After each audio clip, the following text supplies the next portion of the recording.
Have you seen Felipe here? That's why I'm here.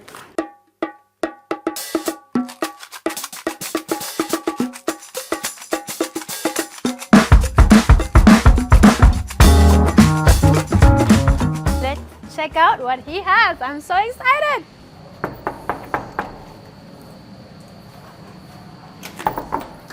Hello, how are you? Good, how are you? Good to see you. Hi, so nice to see you. Thank you so much for having us in your house. Thank you for coming. So tell us a bit about yourself. Where are you from? I was born in Colombia. I have been working as a private art dealer since I was very young, and I have my office very close by. Did you always know that you wanted to be in art? No, No? it was my hobby, Uh-huh. and I said that maybe one day I will be a collector. But when I okay. finished college, I met people that start to asking me if I can help them to get some art, and that was the beginning. Actually, that was Nice. now it's going to be 36 years ago, Wow, and I have been okay. continuing doing so. I'm super fan of your experience and I love your personal art collection, so thank you for letting us in. Thank you very much.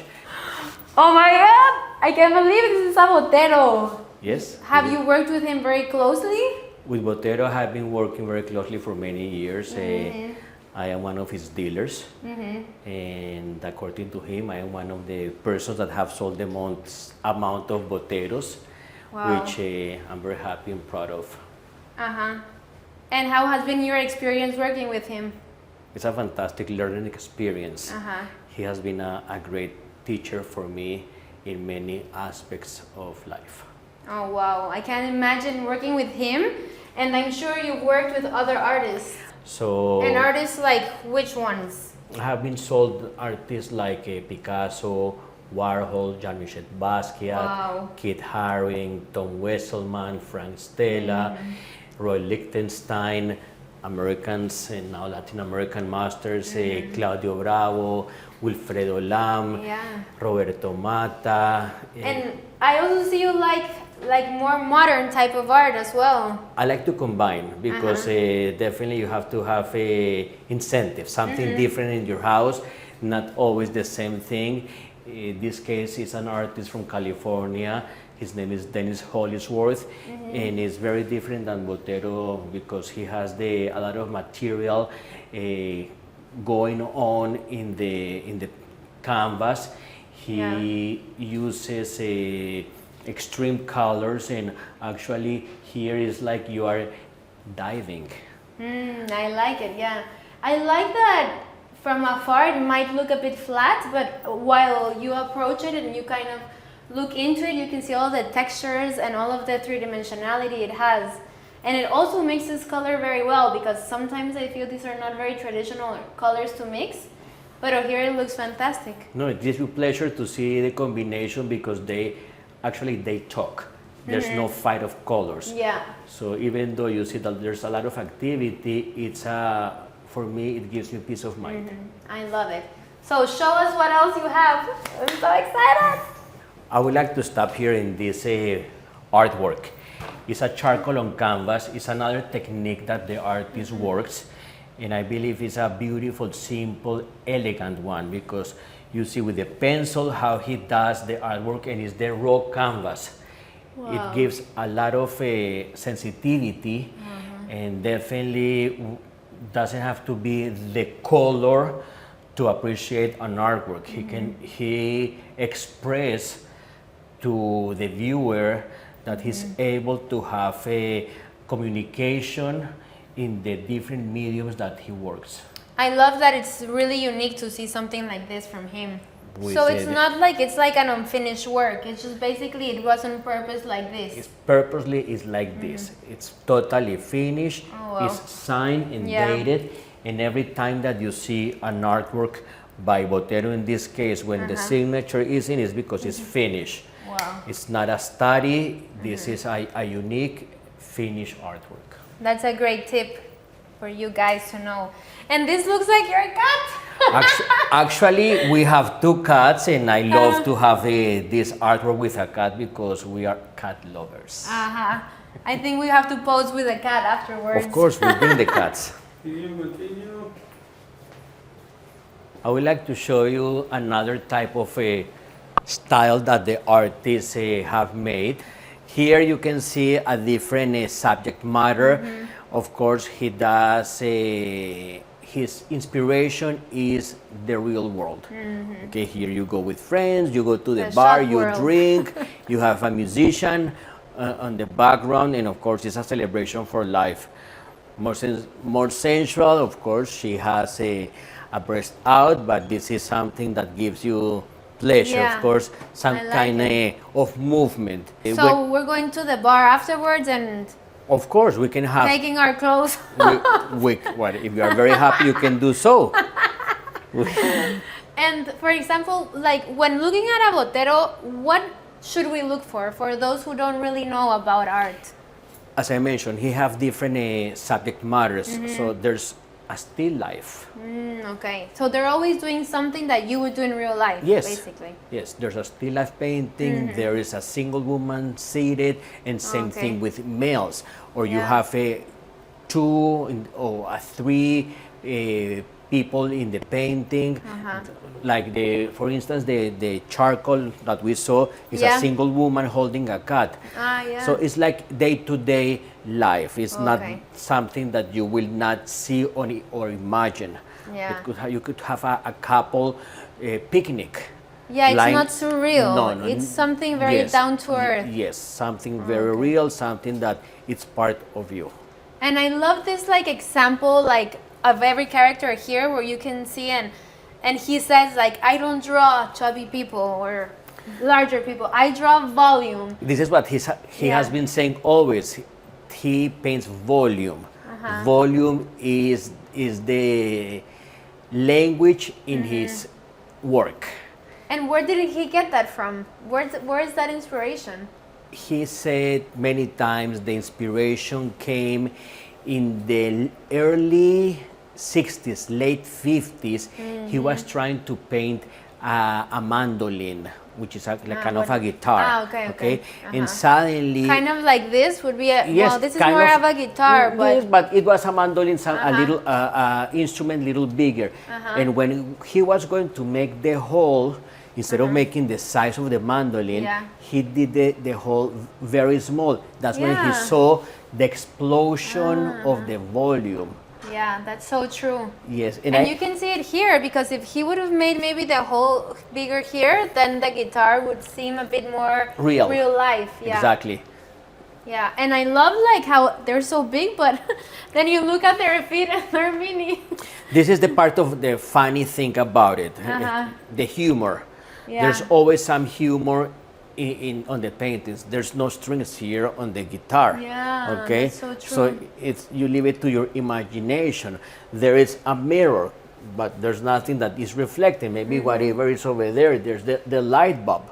Yeah. And it's not that you're going to get the real woman and put it here, but if you see people that are heavy in volume, Yeah. the feet are small. Wait. Is this you here? Yes, this is me with the artist himself. Wow, this is so cool. When was this book made? I made this book in 2015, and it's my story selling art around the work of Fernando Botero. Wow. And I have placed highlights of major artworks that I have sold in my career. Should we maybe choose a random one and then show it? Okay, Let's so do like whichever. So the first that opens up. let me show. Okay, here in these pages, there are examples of other artworks that I have sold. Let's say Chagall, Picasso, Henry Moore, Anish Kapoor, Wilfredo Lam, Cy Twombly, Sean Skelly, Claudio Bravo, and so on. Let's choose just a random one. O sea, So you open the page. we open the page and we see which one, and you can tell us the story about that. Ah, it will be the destiny. Another one. Okay. Esa. This one. No, Oh, this one. Okay, that one. Okay. This is a charcoal on canvas. Here. Okay. It's a charcoal on canvas. Oh, okay. Yeah. And Oh, I like it. The whole family. It's a family group. And actually, this piece was the cover of an exhibition he did in Paris in the early 90s. He had an exhibition at the Grand Palais, Okay. which was a fantastic moment in his life. And I was very fortunate to acquire such a magnificent artwork that came through me. I had it, and then I sold it. Oh, wow. You sold it here in the US or in Paris? No, this artwork, I don't remember exactly right now, but most likely here in the States. Oh, okay. What else? Let's see. Should we see this one? I feel like this one is a bit very unique. Okay, actually, it's a unique piece. Botero, he wanted to paint the circus. While he was spending time in Mexico, every beginning of the year for many years, he spent time in Mexico for vacation. Okay. And he told us, and of course, not only me, but definitely to the media, that he loved to see the small circus of the small towns passing by, giving their performance, and then continue to the next town. It's not always. It's not that there was the circus there. It was just the circus passing by and going around the country. So he got inspired.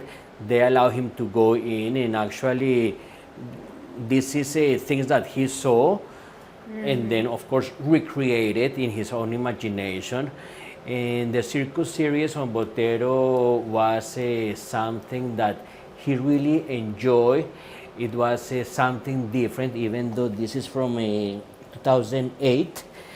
He did it for a couple of years. It says there, yeah, 08. Yes, 2008. This painting was part of many museum exhibitions. It comes, I count 17 different art books. Wow, okay. So it's an honor to have paintings of this quality and this trajectory, history in my hands. I am obsessed with this one. I think it's one of my favorites. Okay, This sculpture. This is a medium-sized woman. It's called Standing Woman with Fruit.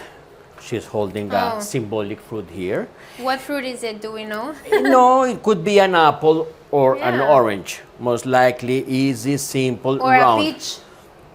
Or a peach, of course. These sculptures were all made in Italy. And let's say in Italy you can have peaches, of course. And then this is a sculpture that he did 2016, 2017. Is one of the last sculptures that he have done. Nowadays he's not producing any more new pieces. He's just finishing editions. Oh, okay. They are edition of 6 sculptures plus 2 artist proof. Wow. And this is the exact size of production for every single piece that is medium size and small size, which is called tabletop. Okay. And I just feel like he's so iconic with his sculptures, you know? Especially the huge ones that he has in New York. Where else did he have? Paris, London? He exhibited monumental sculptures in many places of the world, in big capitals, in important capitals. And the exhibition that really opened the world to have the monumental exhibitions was in Paris in 1992 in Champs-Élysées. Oh, okay. That was the first time that people saw exhibition of monumental sculptures in an outdoor scenario, something different, because always the exhibitions go museums or a single park or a building. Yeah. But the importance here was that with the mayor of Paris and a dealer that worked with him at the moment, they were able to have that exhibition, and that was an eye-opening for him. Which one is the biggest sculpture that you have sold? It's not the biggest that I have sold, but I have sold monumental sculptures. They are about 3 meters 50 high. Excuse me.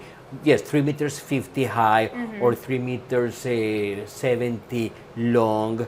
But Botero have done 2 specific artworks that are bigger, and one is a monumental cat that is in a park in Barcelona. Okay. And the other one is a reclining figure that he did for a train station in London, which actually won't fit in this living room. So it's huge. It's huge. Do you know like how much tons does it weigh? I will say at least 10 tons. Wow. And how do they move it around with cranes? With cranes. Yes, cranes. Oh my gosh. This is the only way to move something like that. This sculpture I is... think they're calling you. No, this is a noise from outside. This sculpture weighs 300 kilos. 300 kilos? Yes. Wow. So we cannot move that. No. Maybe, no. Maybe you cannot lift it, but you can move it around if you want to see more. 300 kilos, so Yes. that's like 600-ish pounds. Wow. Yes. It's a lot. Yes. Okay, nice. I love it. What about if we now go to the Florida room, we have a drink or a coffee. We have a little chat, we continue our conversation. A drink for sure. Perfect. Let's go then. And then we will have the shot or the coffee. A shot? Of course, why not? Oh, shot of what? We can have a shot of aguardiente. Oh, what is that? Ah, well, duh. I Aguardiente know is what the that is. national drink of Medellin in Colombia, and it's fantastic.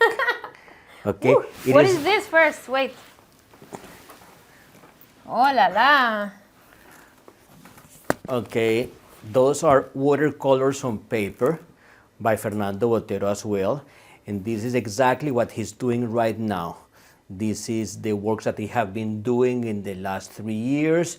These are small works on paper, another technique that he has been working since the beginning of his career, and they are beautiful, they are pleasant, they are enjoyable, and they are small, beautiful works. These are 2 examples that I have available right now.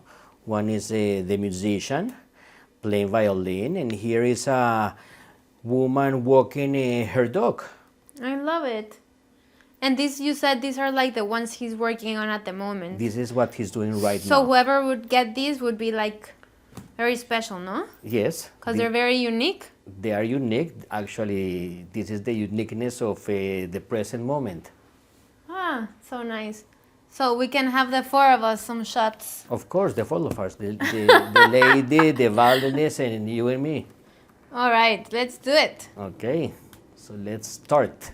Okay, so here we are opening aguardiente from Colombia, Antioquia, Medellin. Aguardiente real, without sugar. It is delicious. It is like when you go to Guatemala, you have ron. In Colombia, you have aguardiente. And I hope you like it.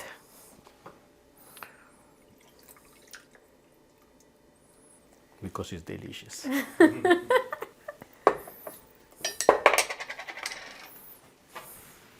Puchica madre, me serviste todo el vaso. Cheers! Thank you for being here. I hope you like it. It's super good. Thank you. Delicioso. El que niega el guaro, niega la madre. That is a Colombian saying. Nice, I like it. Cheers.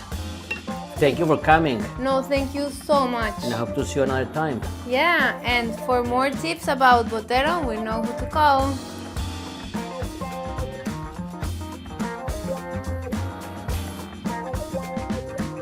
Hey, I'll send you the invoice.